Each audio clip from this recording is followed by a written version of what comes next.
ହିତୋପଦେଶରୁ କିଛି ଅଂଶ।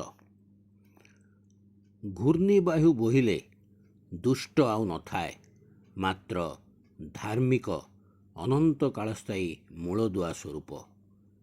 ଯେପରି ଦନ୍ତକୁ କଟୁ ରସ ଓ ଚକ୍ଷୁକୁ ଧୂଆଁ, ସେପରି ଆପଣା ପ୍ରେରକମାନଙ୍କ ପ୍ରତି ଅଳସୁଆ। ସଦାପ୍ରଭୁଙ୍କ ବିଷୟକ ଭୟ ଦିନ ବଢ଼ାଏ, ମାତ୍ର ଦୁଷ୍ଟର ବର୍ଷ ଊଣା କରାଯିବ। ଧାର୍ମିକର ଆଶା ଆନନ୍ଦଜନକ ହେବ, ମାତ୍ର ଦୁଷ୍ଟର ଭରସା କ୍ଷୟ ପାଇବ।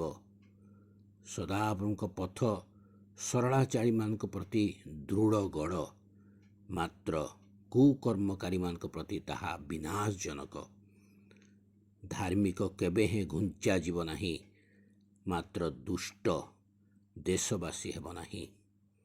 ଧାର୍ମିକର ମୁଖ ଜ୍ଞାନ ଜନ୍ମାଏ, ମାତ୍ର କୁଟିଳବାଦୀ ଜିହ୍ୱା ଉଚ୍ଛିନ୍ନ ହେବ। ଧାର୍ମିକର ଓଷ୍ଠାଧର ତୁଷ୍ଟିକର କଥା ଜାଣେ, ମାତ୍ର ଦୁଷ୍ଟର ମୁଖ କୁଟିଳ କଥା କହେ। ଆମେନ୍।